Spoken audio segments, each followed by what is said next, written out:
नमस्कार सभी को। आप सभी का आपके अपने इस यूट्यूब चैनल पर हार्दिक स्वागत है। आज हम एनसीईआरटी कक्षा 9 की जो हिंदी पुस्तक है क्षितिज भाग 1 उसका अध्याय नंबर 15 प्रस्तुत कर रहे हैं। इस अध्याय के जो कवि हैं वो हैं सर्वेश्वर दयाल सक्सेना।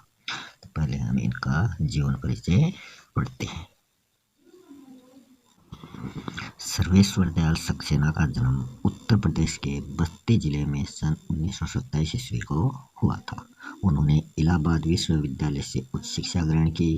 आरंभ में उन्हें आजीविका हेतु काफी संघर्ष करना पड़ा था। बाद में दिनमान के उप संपादक एवं चर्चित बाल पत्रिका पराग के संपादक भी ये रहे थे।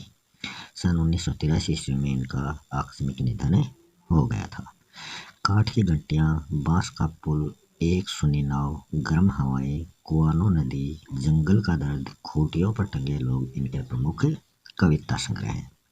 नई कविता के प्रमुख कवि सर्वेश्वर दयाल सक्सेना ने उपन्यास, नाटक, कहानी, निबंध एवं प्रचुर मात्रा में बाल साहित्य भी लिखा है।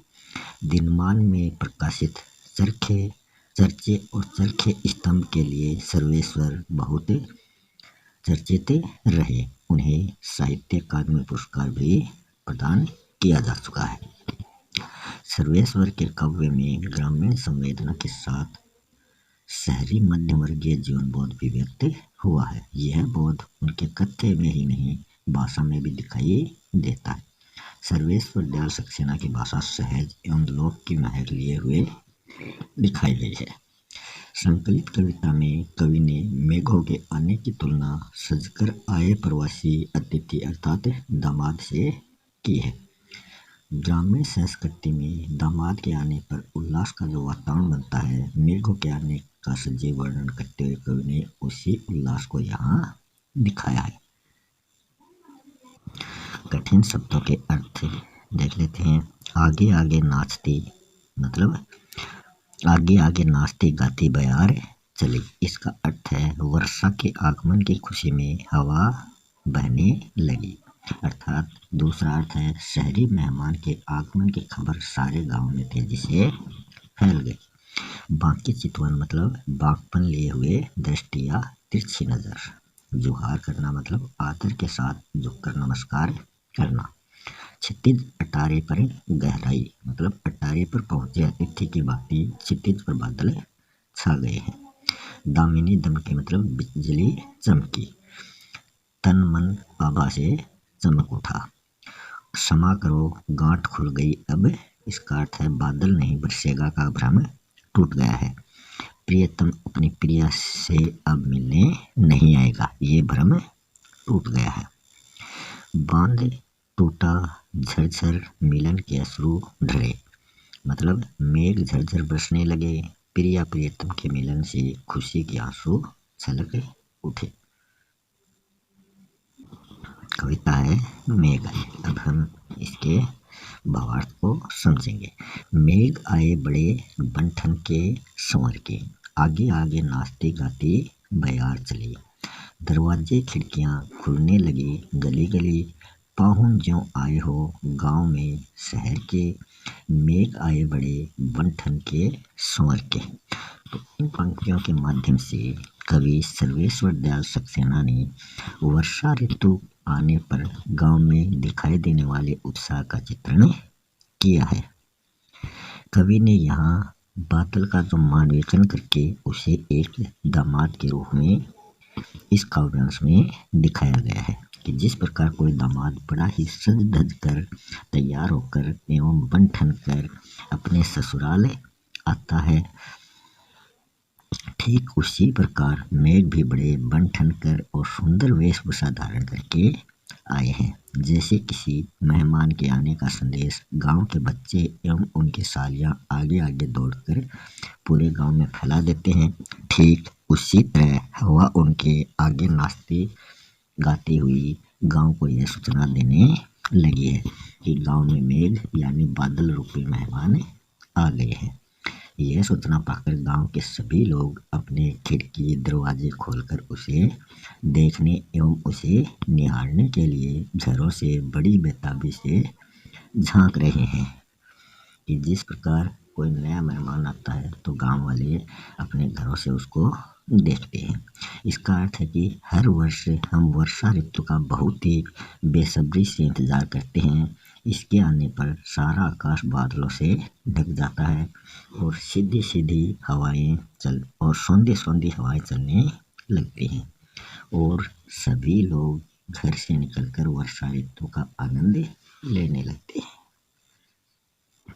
आगे है पेड़ झुक झांकने लगे, गर्दन उचकाए, आंधी चली, धूल भागी, घाघरा उठाए, बाकी चितवन उठा, नदी ठिठकी, घूंघट सरके, मेघ आए बड़े, बन ठन के संवर के। तो इन पंक्तियों के माध्यम से कवि ने वर्षा ऋतु के आने पर प्रकृति में आने वाले बदलाव का वर्णन इसमें किया है। कवि कहते हैं कि आसमान में बादल छाने के साथ आंधी आने पर धूल इस प्रकार उड़ने लगती है मानो गांव की औरतें घाघरा उठाए दौड़ी चली आ रही हो। साथ ही हवा के चलने के कारण पेड़ ऐसे झुक गए दिखाई देते हैं मानो वे अपनी गर्दन उठाकर मेहमान को देखने की कोशिश कर रहे हैं। वहीं दूसरी तरफ नदी रूपी औरतें ठिठक कर अपने घूंघट सरकाए हुए तिरछी नजरों से मेहमान को देख रही हैं। जब वर्षा ऋतु होने वाली होती है तो पहले थोड़ी तेज हवा या आंधी चलने लगती है जिसके कारण रास्ते में बड़ी धूल उड़ने लगती है एवं हवा के वेग से वृक्ष झुक जाते हैं। इस अवस्था में नदी का पानी मानो ठहर सा जाता है जिसकी सुंदरता देखते ही बनती है। आगे है बूढ़े पीपल ने आगे बढ़कर जोहार की, बरस बाद सुधीलिनी बोली अकुलाई लता ओठ हो क्योआर की, हर्षाया ताल लाया पानी परात भर के, मेघ आए बड़े बंठन के संवर के।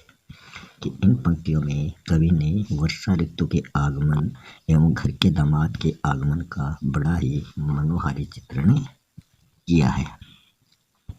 जब कोई दामाद बहुत दिनों के बाद अपने ससुराल जाता है तो घर के बड़े बुजुर्ग उन्हें झुककर सम्मानपूर्वक प्रणाम करते हैं।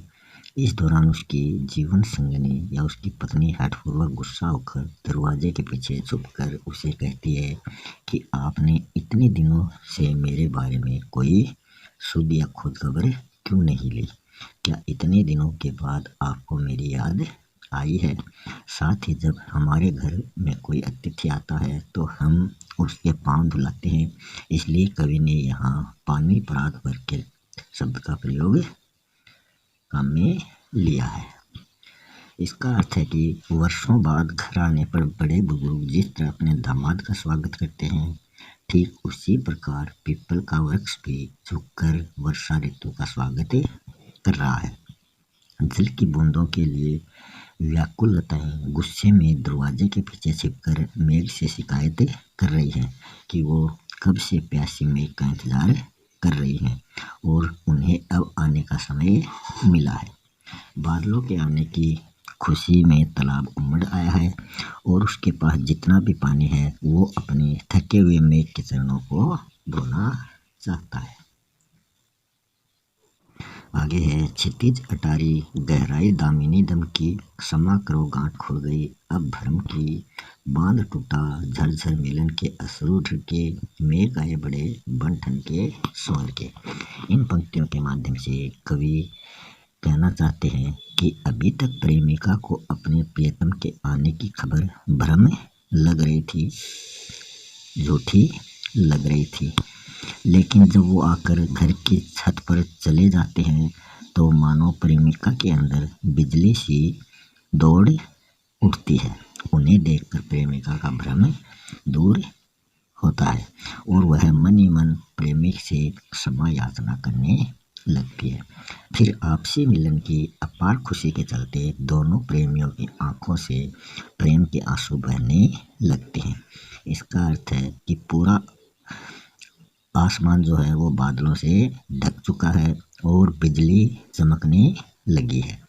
इससे हमारे मन की ये आशंका दूर हो गई कि वर्षा नहीं होगी। इस विचार के साथ ही बादलों से बरसात होने लगती है और इस तरह जल बरसाते हुए बादल आकाश में बहुत ही सुंदर प्रतीत होते हैं। तो इन सभी काव्यांशों में जो मानवीकरण अलंकार है उसका प्रयोग देखने को मिलता है। तो ये अध्याय भी समाप्त हो चुका है। मिलते हैं नेक्स्ट वीडियो में नए अध्याय के साथ। तब तक के लिए धन्यवाद।